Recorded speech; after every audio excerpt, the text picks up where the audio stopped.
আমি মঞ্চলৈ আমাৰ অতি মৰমৰ দৰদী শিল্পী ভূপেন দা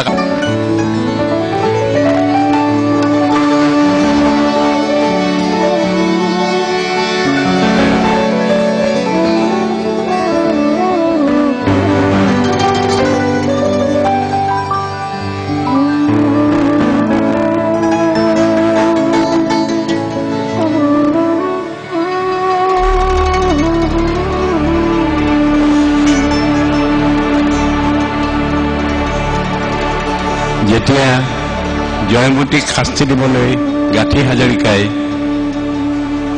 এজোপা গছৰ তললৈ আনে তেতিয়া জয়মতী কথাছবিত গীত এটা সন্নিৱিষ্ট কৰিছিলে জ্যোতি ককাইদেৱে সেইটো হ'ল সখীহে কি কমে দুখৰে কথা সেইটো তেখেতে নিজে লেখা নাছিল লিখিছিল লক্ষ্মীনাথ বেজবৰুৱাই তাৰপিছত তেওঁ গীত আকাৰে ঠিক কৰি লৈ সুৰ দি গালে আৰু গাই পেলাই মোক শিকাই মই ৰেকৰ্ড কৰিলোঁ 1936 চন 37 চনত প্ৰায় 2000 মান বছৰ আগতে মই সৰু আছিলোঁ সখীহে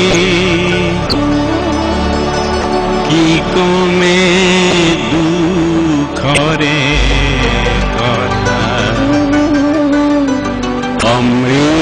অমৃততে বিহু পগিলে মিঠা নহলে তিতা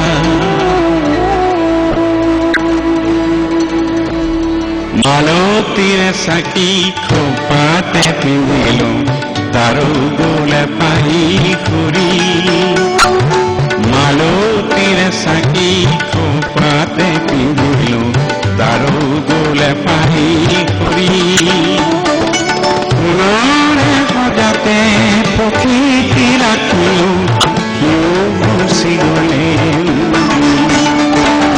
মালতীৰ চাকি খোপাতে পিন্ধিলো তাৰো গোলে পাহি খুৰি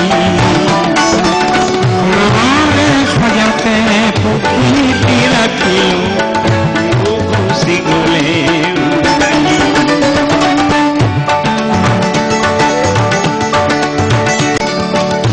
তেওঁ গীতি সাহিত্যক বৰ সন্মান কৰিছিল সুৰ দিওঁতে যেনে সখীহে কি কমে দুখৰে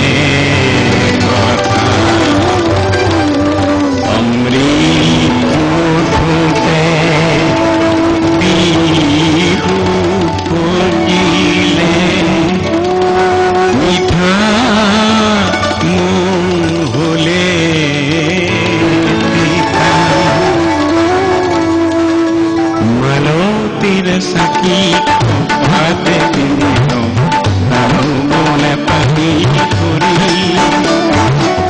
নৰে সজাতে প্ৰকৃতি ৰাখিলো গুচি গলে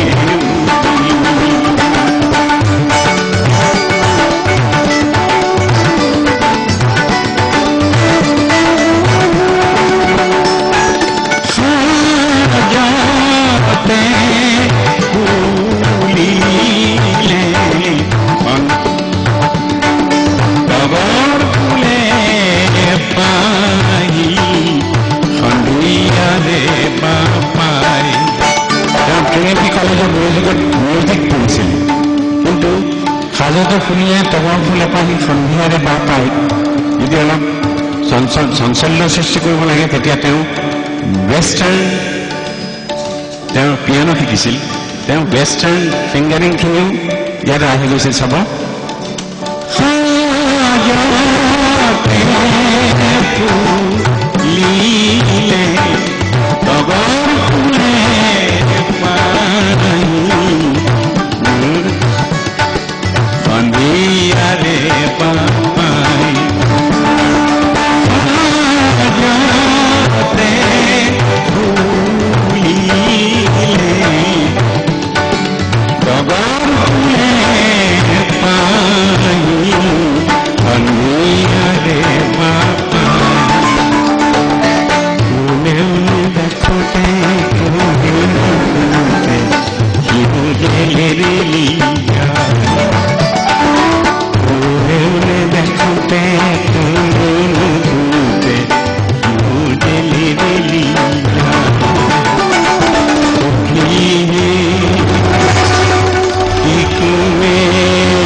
আছিল জ্যোতিপ্ৰসাদক মই জানিছিলোঁ জ্যোতি ককাইদেউ বুলি।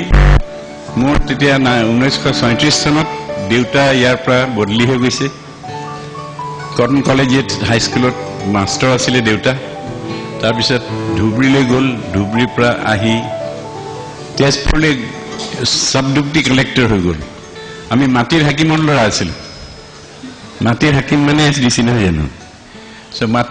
মাটিৰ হাকিমৰ ল'ৰা এটা আহিছে, তাৰ নাম ভূপেন হাজৰিকা। কাৰণ অলপতে মই হেনো বৰগীত এটা গাইছিলোঁ কোনোবা শংকৰদেৱৰ তিথিত তেজপুৰত।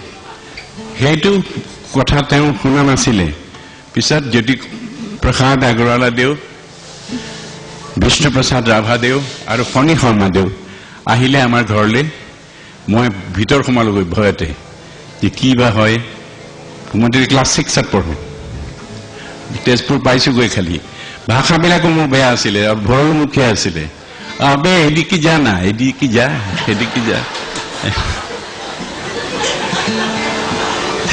তেজপুৰ ভাল মানে দুখীয়া ল'ৰাবিলাকো দেখোন ভাল অসমীয়া কয়, ইমান ভাল অসমীয়া কয়।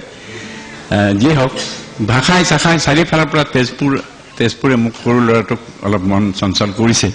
কিন্তু বিষ্ণুপ্ৰসাদ ৰাভাদেউ আৰু জ্যোতিপ্ৰসাদ আগৰৱালাদেউ যে আমাৰ ঘৰলৈ আহিছে, ঠিক 9টামান বাজিছে, তেতিয়া স্কুললৈ যাবৰ সময় হৈছে। যি 9টামান বজাত আহিছে তেওঁ, খুব বিউটিফুল আমেৰিকান কাৰ এখনত, তেওঁ ব্লেক এণ্ড হোৱাইট কনভাৰ্টেবল ডজ এখন আছিলে, তেতিয়াই আমি দেখিছোঁ। তাৰ পৰা আহি কিহৰ কথা কৈছিলোঁ? তাৰপিছতে আহি কি হ'ল নাজানো, মই পিছফালে সোমালে মাক ক'লো, মা কি কৈছে,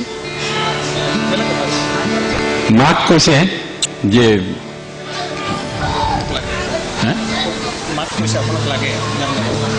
নাই কি হৈছে কি ইয়াত?